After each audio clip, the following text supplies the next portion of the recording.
प्रेम से रहो, इसीलिए पे शब्द परिवार में लगा है। री, रे और ई छोटा है, बड़ा नहीं है। ईश्वर, जहां प्रेम होता है वहां कौन होते हैं? ईश्वर। और रे, रहते हैं। प्रेम, ईश्वर, रहते हैं। परिवार की परिभाषा समझा रहे हैं।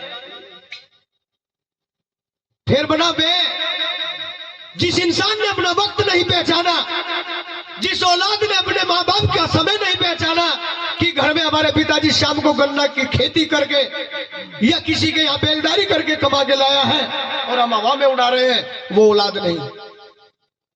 परिवार को वक्त समझना चाहिए, समय क्या चल रहा है। और चाणक्य नीति कहती है विहीनता दिशी तथा परमात्मा ने सिद्धते, विनाश काल विपरीत बुद्धि हिताय से विनाश आया है। जो इंसान समय को पहचान कर नहीं चलता, उनका नाश इस संसार में, इस जमाने में कोई रोक नहीं सकता, होकर के रहेगा। बिल्कुल। और जिनने समय को पहचाना, अब हमारा समय है कि लड़ाई हो रही है, 10 आदमी इकट्ठे हुए, हमें पता है कि ला पीटेगा तो वहां से भाग जाओ। क्या करें? दादागिरी ना दिखाओ, उड़ के खड़े मत हो, नहीं तो कूटेगा। क्यों नहीं? वहां से निकल जाओ, और अगर गलती की है तो मान लो। और कई समझदार तो ऐसे होते ना होते हुए भी मान लेते हैं, जिनको लड़ाई नहीं चाहिए, और वही भगवान के भक्त होते हैं मेरे प्यारे, जो गलती ना होते हुए भी मान लेते हैं। और उन्हीं पे गुरु कृपा बरसती है। 4 दिन गुरु के दरबार जाने से, धक्के खाने से कुछ नहीं मिलना। जो हम ये बात बता रहे हैं, सब पढ़ी पढ़ाई धूल है, जो पढ़ के अमल किया ना। जो हम सिखा रहे हैं, ये पढ़ी हुई पढ़ाई बिल्कुल धूल है, अगर आपने जीवन में इनको नहीं उतारा। क्यों भाई?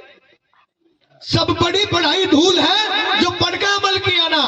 और पढ़ लिख कर जो चले बदी पर, जैसे दफ्तर दिया लाद गधी पर, गधी गई जल पीण नदी पर, वो कितनी बेवकूफ है, रही जल में नीर पिया ना। इसका मतलब सब पढ़ी पढ़ाई धूल है, जो पढ़ के अमल किया ना। गुरु ने ज्ञान बताया, अगर उसको हमने जीवन में नहीं उतारा तो फिर भोगना हमारा और तुम्हारा जागना। पढ़ लिख के जो चले बदी पर, जो पढ़ करके भी उल्टे काम करता हो। रावण जैसा वेदों का विद्वान, रावण जैसा भक्त और रावण जैसा संत इस जमाने में नहीं है, ना हुआ और ना हो। 10 शीश भगवान को चढ़ाए। आपको 3 दिन मंदिर में भेज दे, 4थे दिन गुरुजी ने खून पी लिए, बेलपत्र के पत्ते तोड़ने पड़े लगे लोग। 10 बार शीश चढ़ाया, 10 के 10 वापसी भगवान ने किए।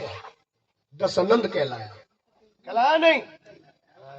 आप भगवान से अपने परिवार की बीमारी भी नहीं मिटवा सकते, लेकिन इन्हें सोने की लंका दान में ली है या नहीं ली है? आप भगवान से जरा लेकर के दिखाएं हम। इसलिए वेदों का विद्वान रावण इतना बड़ा था, लेकिन उसको कहां कमी आई? चरित्रहीन हो गया है। क्या हो गया? दूसरे की पत्नी को हरण कर लिया। और जब इंसान का चरित्रहीन हो जाता है, उसका जमाने से पतन हो जाता है, उस संसार में उसकी कोई जगह ही नहीं है। ठीक है, नहीं समझ में आ रही है बात? क्या बात? अरे वो भी माँ, ये अच्छा नहीं लग रहा भजन? वो सुनेगा क्या? चलो सुनाएंगे। सच्चे दरबार की। इसलिए समझ जाओ, जीवन की शाम पता नहीं कहां हो जाएगी, क्योंकि समय बीता जा रहा है और सांस छूटी जा रही है हमारे जीवन में से। इसलिए अपने आप को संवारो।